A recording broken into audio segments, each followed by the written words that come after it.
Hi friends, मैं उम्मीद करता हूँ कि आप सभी स्वस्थ होंगे और अच्छे से एग्ज़ाम की प्रिपरेशन कर रहे होंगे। तो जैसा कि मैंने बोला था कि मैं मैट्रिक्स की एक कंप्लीट वीडियो बनाऊंगा जिसमें मैं मैट्रिक्स के जितने भी क्वेश्चंस करा सकता हूँ, जो भी रेलेवेंट है वो सब आपको प्रैक्टिस कराऊंगा। इसके लिए मैंने अपने पर्सनल नोट्स बनाए हैं। इन नोट्स के लिए मैंने राजस्थान बोर्ड की 12th क्लास की बुक को रेफरेंस के रूप में लिया है।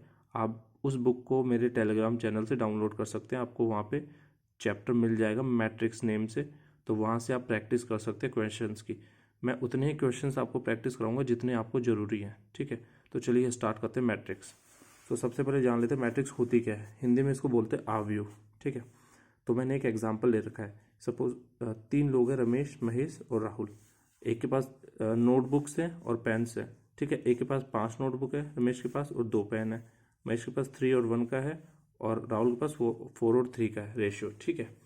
अब मुझे इस पूरे डेटा को मुझे मैट्रिक्स फॉर्म में लिखना है, तो मैं कैसे लिख सकता हूँ।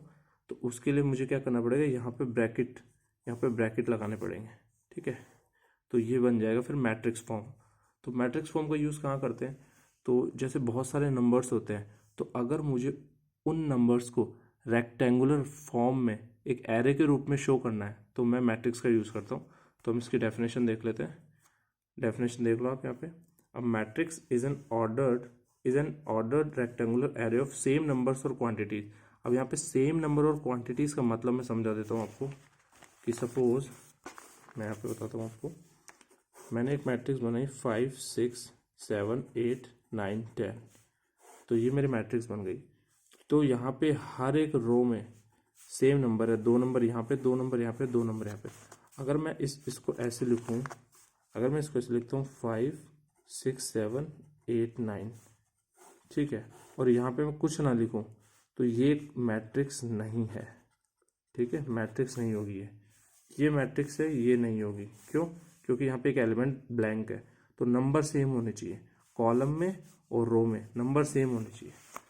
तो अब मैंने आपको बता दिया। अब इसको रिप्रेजेंट कैसे करते हैं, तो ये वाले एग्जाम्पल को मैं इसमें रिप्रेजेंट करके दिखा देता हूँ। यहाँ पे आप देखो, इसको या तो इस ब्रैकेट में आप शो कर सकते हो नंबर्स को। ये भी मैट्रिक्स फॉर्म है, ये भी मैट्रिक्स फॉर्म है, और ये बहुत कम लोग जानते हैं ये भी मैट्रिक्स फॉर्म होती है। खैर हम इसका बहुत ही कम यूज़ करते हैं, तो इसका तो हम बिल्कुल यूज़ नहीं करते। ये और ये फॉर्म आपको दिख जाएगा, ठीक है। तो अब हम आते हैं जो सबसे इम्पॉर्टेंट जो पोर्शन है मैट्रिक्स का। तो एक कॉन्सेप्ट आता है ऑर्डर ऑफ मैट्रिक्स। मैट्रिक्स का क्रम हिंदी में बोलते हैं उसको। तो भाई ऑर्डर कैसे निकालते हैं मैट्रिक्स का, तो अब इसी एग्जाम्पल को मैं लेता हूँ जो पहले मैंने लिया है 5 2 3 1 4 3। तो अब यहाँ देखो कितनी पंक्तियाँ हैं। देखो इसको, जो ये हॉरिजॉन्टल लाइन होती है उसको तो हम पंक्ति बोलते हैं और वर्टिकल को बोलते हैं कॉलम, ठीक है। तो ये जो हो गया, मैं आपको यहाँ से एग्जांपल से बता दूँ। ये जो मेरा था 5 और 6, ये तो क्या हो गया, रो, और ये क्या हो गए, कॉलम हो गए, कॉलम, ठीक है। कॉलम और रो का कंसेप्ट होता है। तो अब हम यहाँ देखते हैं कितनी कॉलम है। 2 तो कॉलम है और 3 रो है मेरी। रो को पंक्ति भी बोलते हैं। तो मैंने फर्स्ट रो को R1, सेकंड को R2 और थर्ड को R3 से रिप्रेजेंट कर दिया, और कॉलम को कॉलम 1 और कॉलम 2 से रिप्रेजेंट कर दिया, ठीक है। कॉलम को आप स्तंभ बोलते हैं हिंदी में, रो को पंक्ति को रो बोलते हैं, ठीक है। अब देखो यहाँ 3 रो और 2 कॉलम है, तो इसको रिप्रेजेंट कैसे करेंगे। इसके कॉर्नर में 3/2, ये जो मल्टीप्लाई का साइन है इसको बाय पढ़ते हैं, तो इसको ऐसे पढ़ते हैं 3/2। तो ये क्या हो जाएगा 3/2, ये ऑर्डर ऑफ मैट्रिक्स हो जाएगी। तो ये बहुत इंपॉर्टेंट कॉन्सेप्ट है। ये आगे सारे क्वेश्चंस में काम आएगा ऑर्डर ऑफ मैट्रिक्स, क्योंकि इसी से मल्टीप्लिकेशन वगैरह सारे हम सॉल्यूशन करेंगे मैट्रिक्स के। अब मैट्रिक्स की आपको अगर जनरल फॉर्म देखनी हो तो ये मैट्रिक्स की जनरल फॉर्म होती है, ठीक है। तो यार दिख रही है आपको A11 A12 A1n A21। तो देखो ये जनरल फॉर्म हमने क्रिएट कैसे करी ये भी मैं बता देता हूँ, ठीक है। यहाँ सपोज मैं जनरल एक एलिमेंट बताता हूँ AIJ, ये जनरल फॉर्मेट होता है मैट्रिक्स का। अब मैं I की जगह डाल रहा हूँ 1 और J की जगह डाल रहा हूँ 1, ठीक है। फिर मैं डालूंगा I की जगह 2, J की जगह 1। फिर मैं एक जगह डालूंगा I की जगह 1, J की जगह 2, और I की जगह 1, J की जगह 3।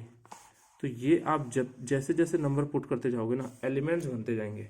तो जैसे मुझे पहला एलिमेंट मैं क्या मान के चलता हूँ, जैसे ये कोई मेरी मैट्रिक्स है, ठीक है, ये मेरी मैट्रिक्स है, फर्स्ट रो और फर्स्ट कॉलम, तो ये जो इंटरसेक्शन पॉइंट है, पहली रो और पहला कॉलम, तो पहली रो को मैं 1 से डिनोट कर दूंगा, पहले कॉलम को 1 से डिनोट कर दूंगा, और माना मैंने इस एलिमेंट को ए मान लिया, तो A11 पहली रो पहला कॉलम, तो ये एलिमेंट आ जाएगा यहाँ पे A11, ठीक है। तो इसी तरह आप देखोगे यहाँ पे A12, क्योंकि रो पहली है, कॉलम दूसरा आ गया, तो 2 कॉलम, अगर एनवा कॉलम आ गया, मतलब मैं चलता जा रहा हूँ, एन कॉलम है, तो 1 तो किसको रिप्रेजेंट करता है, रो को, तो फर्स्ट रो में है अभी हम, और nth कॉलम में है, तो 1n हो गया।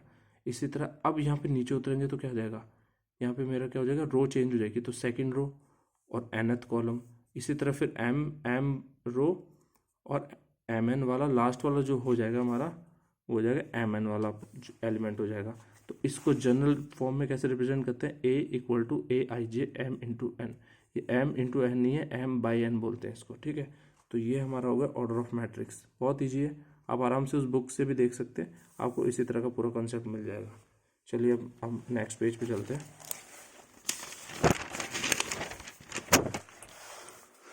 तो अब मैं आता हूँ टाइप ऑफ मैट्रिक्स में। तो टाइप ऑफ मैट्रिक्स में सबसे पहले तो मैट्रिक्स का टाइप कौन सा, रॉ मैट्रिक्स। रॉ मैट्रिक्स वो मैट्रिक्स होती है जहाँ m का मान 1 हो, सीधा सीधा याद कर लो, m मतलब जहाँ रो एक ही हो, तो m से हम रो को रिप्रेजेंट करते हैं, n से हम कॉलम को रिप्रेजेंट करते हैं।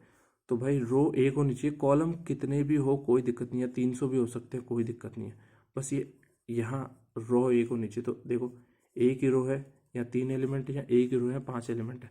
और आप ध्यान रखिएगा यहाँ पे नंबर्स नेगेटिव भी आ सकते हैं, आप चाहो तो, अगर मैं आपसे बोलूँ मैट्रिक्स में क्या क्या डाल सकते हो आप, तो ये भी एक मैट्रिक्स है, ABCGHD, ये भी एक मैट्रिक्स है, वैलिड, कोई दिक्कत नहीं है। मैट्रिक्स के अंदर आपका परसेंटेज, आप चाहो तो डॉलर, ये सब भी डाल सकते हो, कोई दिक्कत नहीं, ये भी एक वैलिड मैट्रिक्स है, बस नल नहीं होना चाहिए, मतलब कुछ ब्लैंक नहीं होना चाहिए, बाकी सब वैलिड है, कोई दिक्कत नहीं है। तो अब हम आ जाते हैं अपने टाइप ऑफ मैट्रिक्स में। पहला बता दी मैंने, रो मैट्रिक्स, इस m की वैल्यू 1 होनी चाहिए। इसी तरह कॉलम मैट्रिक्स जहाँ n की वैल्यू 1 हो जाएगी, तो ये तो इजी, कोई दिक्कत नहीं है, ठीक है। कॉलम मतलब एक कॉलम हो, रो कितनी भी हो सकती है, और रो में यहाँ रो एक हो, कॉलम कितने भी हो सकते हैं। अब हम आते हैं जीरो और नल मैट्रिक्स पे। जीरो मैट्रिक्स का मतलब ये होता है, या नल मैट्रिक्स, जहाँ सारे एलिमेंट जीरो हो, ऑर्डर से कोई फर्क नहीं पड़ता, ऑर्डर कुछ भी हो, पर सारे एलिमेंट जीरो होने चाहिए, तो ये हो जाएगा नल मैट्रिक्स। अब हम आते हैं स्क्वायर मैट्रिक्स पे। तो स्क्वायर मैट्रिक्स में क्या होता है, आपका ये जो ऑर्डर होता है ना, ये समान होना चाहिए। मतलब स्क्वायर मैट्रिक्स कब होगी, जब m = n होगा, मतलब अगर यहाँ पे 3 है, m/n है, तो m और n की वैल्यू सेम होनी चाहिए। यहाँ पे आप देख सकते हो, तो एलिमेंट्स यहाँ होंगे ना, कितने होंगे, स्क्वायर के फॉर्म में होंगे। जैसे मान लो, या तो जैसे 2 का स्क्वायर करो तो 4 एलिमेंट हो गए, 2 × 2 में, 3 का करोगे तो 9 एलिमेंट हो गए। तो एलिमेंट स्क्वायर में आएंगे, मतलब जब आप इसका स्क्वायर कर दोगे तो टोटल नंबर ऑफ एलिमेंट आपको मिल जाएंगे, ठीक है। या तो 3 का स्क्वायर कर लो तो आपको 9 एलिमेंट्स यहाँ दिख रहे होंगे। तो इसमें m = n की फॉर्मेट होती है स्क्वायर मैट्रिक्स में, और ये बहुत इंपॉर्टेंट है, इसको आप याद रखना, क्योंकि स्क्वायर मैट्रिक्स से ही आगे की कहीं जो है फॉर्मेट आपको दिखेगा, मैट्रिक्स का डिफरेंट फॉर्मेट स्क्वायर जो है वहाँ से स्टार्ट होता है। अब जैसे मैं दिखा दूँ डायगोनल मैट्रिक्स क्या होती है। तो भाई डायगोनल मैट्रिक्स ऐसी मैट्रिक्स होती है जहाँ पे डायगोनल एलिमेंट को छोड़ के सारे एलिमेंट जीरो होते हैं। इसमें ये भी सम्मिलित है, देखो यहाँ डायगोनल एलिमेंट क्या है, 5 है, ठीक है, अदर तो है ही नहीं, तो कोई दिक्कत ही नहीं है। पर यहाँ देखोगे आप डायगोनल एलिमेंट 8 3, ये जीरो नहीं होना चाहिए, ये जो होता है ना, ये 8 3, अगर यहाँ पे लाइन खींचो, जैसे मैं इसमें बता दूँ आपको, जैसे मैंने बताया 8 3 0 0, अब ये 8 3 वाली जो लाइन ना, इसको बोलते हैं प्रिंसिपल डायगोनल लाइन, ठीक है। तो ये प्रिंसिपल डायगोनल लाइन है। अभी प्रिंसिपल डायगोनल लाइन के अलावा इस लाइन पे जो एलिमेंट आ रहे हैं ना, ये 2, इनके अलावा एलिमेंट सारे जीरो होंगे, किसके अंदर, डायगोनल मैट्रिक्स के अंदर। चलिए आगे चलते हैं।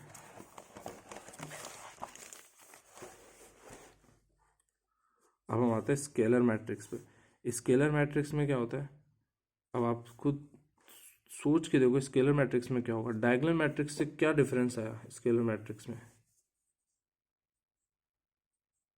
तो देखो स्केलर मैट्रिक्स में भी क्या होगा, you can see here same, देखो डायगोनल जीरो नहीं होंगे, डायगोनल जीरो नहीं होंगे।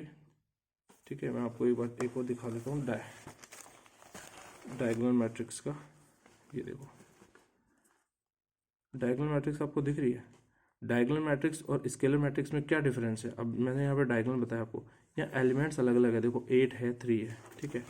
पर स्केलर में ऐसा नहीं है, स्केलर में आपको समान एलिमेंट्स दिखेंगे। जैसे यहाँ 5 है तो यहाँ भी 5 होगा, यहाँ -3 है तो तीनों जगह -3 होंगे इस लाइन में, इस डायगोनल में। ये जो प्रिंसिपल डायगोनल लाइन है इसमें तीनों देखो सेम एलिमेंट होंगे, तो उसको बोलेंगे स्केलर मैट्रिक्स। अब आते हैं भाई यूनिट और आइडेंटिटी मैट्रिक्स, बहुत ज़्यादा जगह काम में आने वाली है।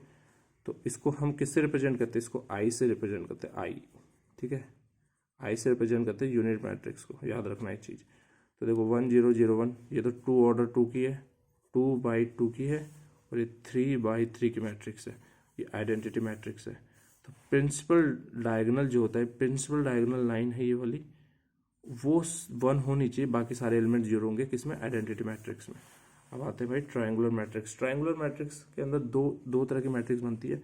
एक तो होता है अपर ट्रायंगुलर मैट्रिक्स, तो इसको बोलता है, अब देखो अपर ट्रायंगुलर मैट्रिक्स मैंने यहाँ पे डेफिनेशन लिख रखी है, a square matrix in which all the elements below the principal diagonal elements are zero. मतलब देखो ये जो है ना प्रिंसिपल डायगोनल, इसके नीचे जितने भी बनेंगे ना वो सब जीरो होने चाहिए, इसके नीचे जितने भी एलिमेंट होंगे तो जीरो होंगे। तो जैसे देखो ये प्रिंसिपल डायगोनल, ये है 9 और 2 से क्रॉस हो रही है, ठीक है, तो 9 और 2 से जाने वाले लाइन हो जाएगी प्रिंसिपल डायगोनल। इसके नीचे केवल यही एलिमेंट है और ये वाला एलिमेंट जीरो कर दिया हमने। सेम देखो 1 4 3, ये प्रिंसिपल डायगोनल है, इसके ऊपर कुछ भी हो सकता है, ठीक है, पर नीचे वाले सारे एलिमेंट जीरो होंगे, ठीक है। तो नीचे वाले सारे एलिमेंट जीरो होंगे, तो यहाँ पे आप देख रहे हैं नीचे वाले सारे एलिमेंट जीरो कर दिए, ऊपर वाले जो है कुछ डिफरेंट माइनस और प्लस, पॉजिटिव और नेगेटिव दोनों एलिमेंट्स है, पर नीचे वाले सारे जीरो होंगे। सेम लोअर का कंसेप्ट है कि नीचे वाले सारे जो हैं जीरो नहीं होने चाहिए, ऊपर वाले जीरो हो जाएंगे। तो लोअर वाला मतलब इस लाइन के नीचे वाले तो हो जाएंगे क्या? नॉन जीरो, और ऊपर वाले जीरो। तो लोअर ट्रायंगल मैट्रिक्स, ये आप कक्षा 12 की किताब से आराम से पढ़ सकते हैं, मैंने वहीं से इस कंसेप्ट को पिक किया है। अब हम आगे चलते हैं।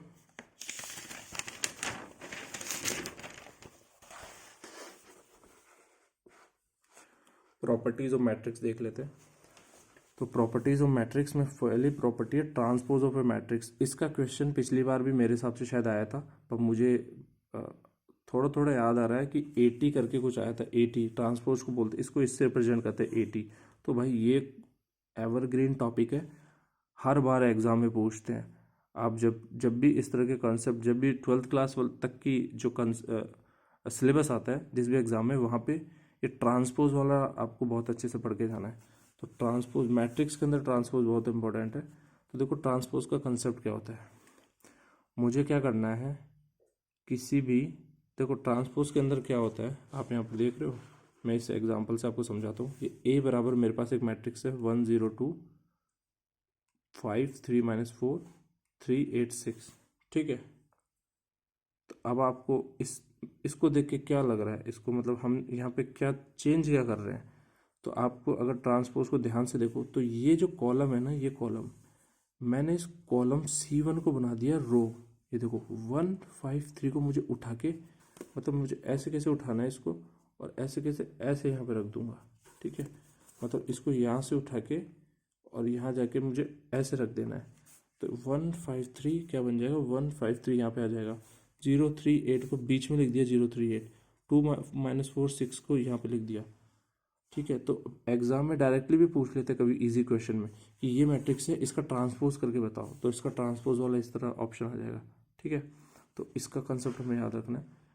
और ये आप दूसरा वाला देख लो, ये तो कॉलम को रो में चेंज कर देते, कॉलम को रो में चेंज, ये कॉलम 1 है, इसको रो 1 में चेंज कर दिया, कॉलम 2 को रो 2 में चेंज कर दिया, तो इसको ट्रांसपोज बोलते हैं।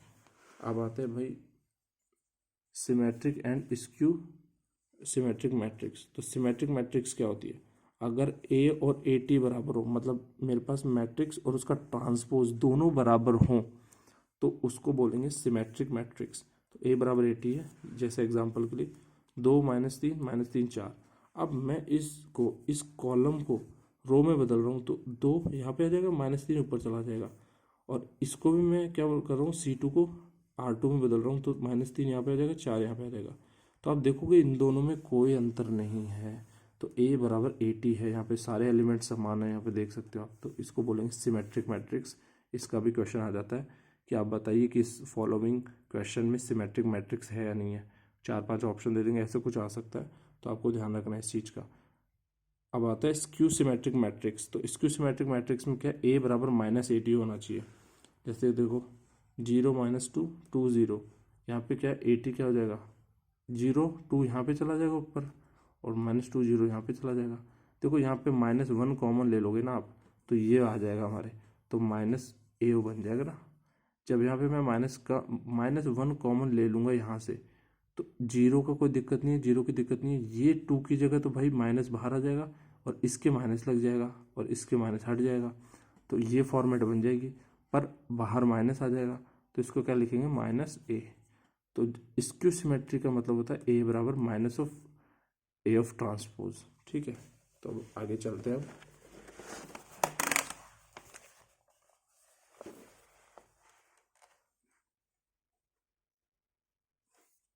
तो ये क्वेश्चन है एक। तो अब एक क्वेश्चन ये है, अब देखो इसमें हम पता लगाना है कि x, y, a और b की वैल्यू क्या है। देखो एग्जाम में ये पूछ सकते हैं कि x और y की वैल्यू बता दो, या a और b की वैल्यू बता दो इस समीकरण से। ठीक है, तो अब हमें कैसे करना है इसको सॉल्व, ये देखना है। तो भाई सीधा सीधा हमें कंपेयर करना है 2x + y। वैसे इतने इजी क्वेश्चन आने की संभावना इस बार तो नहीं लगती मुझे, पर फिर भी प्रैक्टिस करके जाने, अगर आ जाए तो फटाफट हो जाना चाहिए क्वेश्चन। ठीक है, तो पहली इक्वेशन ये बन गई, दूसरी बन गई। इन दोनों को सोल्व करोगे अगर आप, तो आप यहाँ से देख सकते हो, इसको मैं क्या कर सकता हूँ, इसको 2 से मल्टीप्लाई कर दूंगा तो ये 4 बन जाएगा। ठीक है, और ये 8 बन जाएगा। तो इसको माइनस करूँगा तो ये कट जाएगा, इसको ये प्लस बन जाएगा तो 5। ठीक है, ये भाई ये हो जाएगा -5। ठीक है, y बराबर -1। आपको दिख रहा है? ठीक है, तो इस तरह आप इक्वेशन सॉल्व करके यहाँ पे x और y की वैल्यू निकाल देनी है, कोई दिक्कत नहीं है, आराम से हो जाएगा, कोई इशू नहीं होगा इसमें। तो अब इसी तरह आपको a और b की वैल्यू निकाल देनी है, कोई प्रॉब्लम नहीं, इजीली हो जाएगा। यहाँ से a - b और यहाँ से 2a + b कर लेना। a - b कितना आ रहा है, 4। 2a + b बराबर कितना आ रहा है, -1। यहाँ से देखो कंपेयर करो, ये इसके बराबर में क्या है, 4 है, तो इसके बराबर में मैंने क्या लिख दिया, 4 लिख दिया। और यहाँ पे 2a + b -1 है, यहाँ पे देख सकते हो आप, ये 2a + b से कंपेयर करो ये वाला एलिमेंट इससे, तो यहाँ पे इस तरह लिख दो, इससे काट दोगे तो आपके क्या आ जाएगा, 3a बराबर 3 है, तो a बराबर 1 आ जाएगा। तो इस तरह चीज़ें देख लेना, आपको हो जाएगा आराम से, कोई प्रॉब्लम नहीं है। तो ये तो मैंने आपको एक क्वेश्चन करा दिया। अब मैं आपको एक और क्वेश्चन बताता हूँ, बहुत ही अच्छा।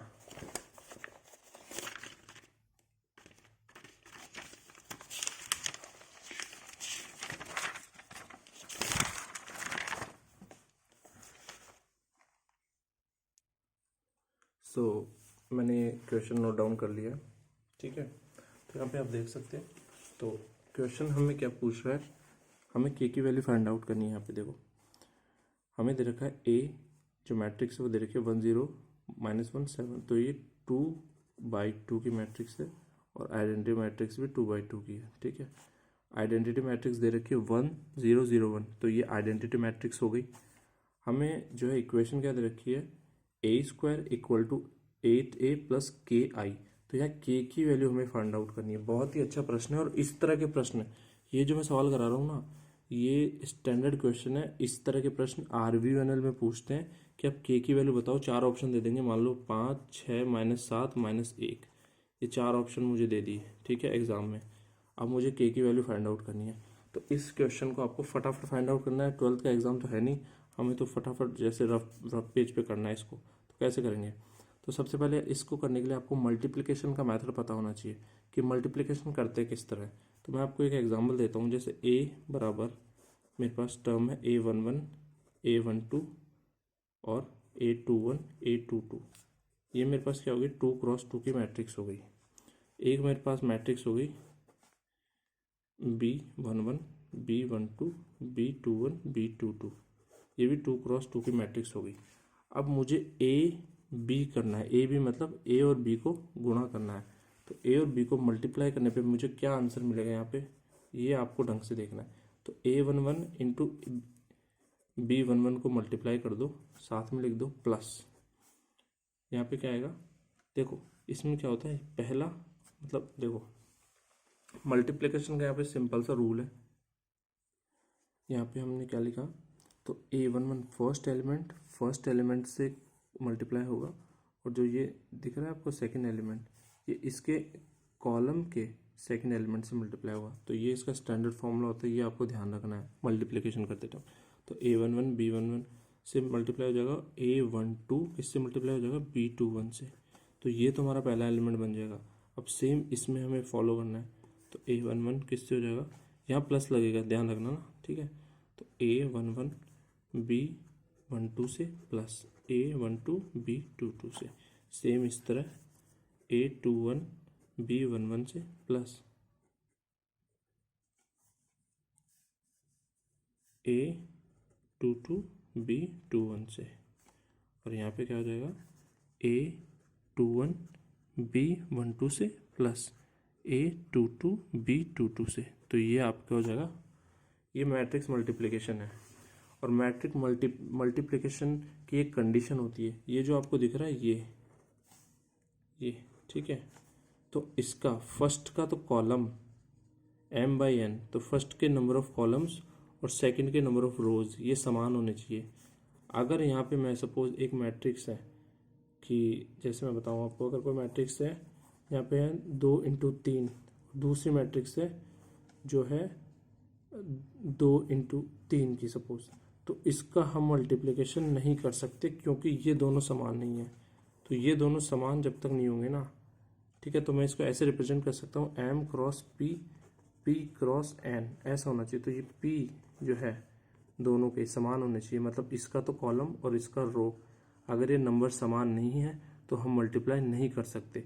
ये नंबर समान होने चाहिए, मतलब ये इसका पीछे वाला और इसका आगे वाला, इसके नंबर ऑफ कॉलम्स और इसके नंबर ऑफ रोज ये समान होने चाहिए, तभी हम मल्टीप्लिकेशन कर सकते हैं। इसको ढंग से समझ लेना, ये कंडीशन है मल्टीप्लिकेशन की।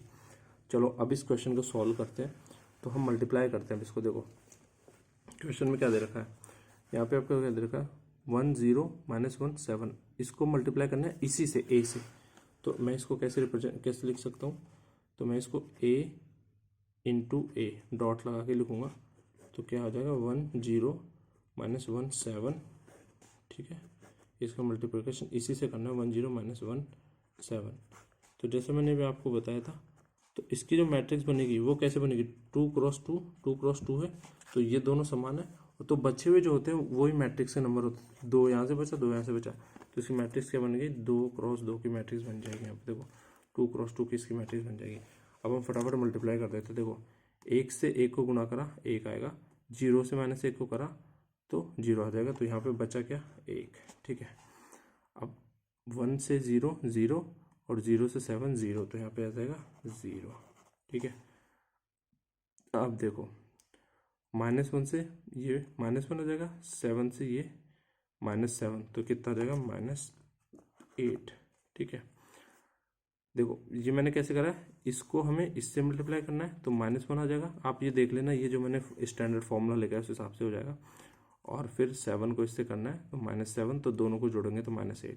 अब इसको इससे करेंगे तो क्या आ जाएगा, 0, और इसको इससे करेंगे तो 49 आ जाएगा, ठीक है।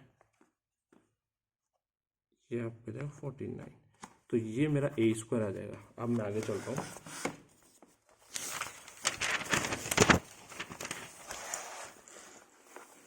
तो मेरा a² हम लिख लेते हैं वापस। तो हमारी कंडीशन क्या थी, पहले देख लेते हैं। कंडीशन हमारी थी a² = 8a + ki। तो a² क्या आ गया हमारा, 1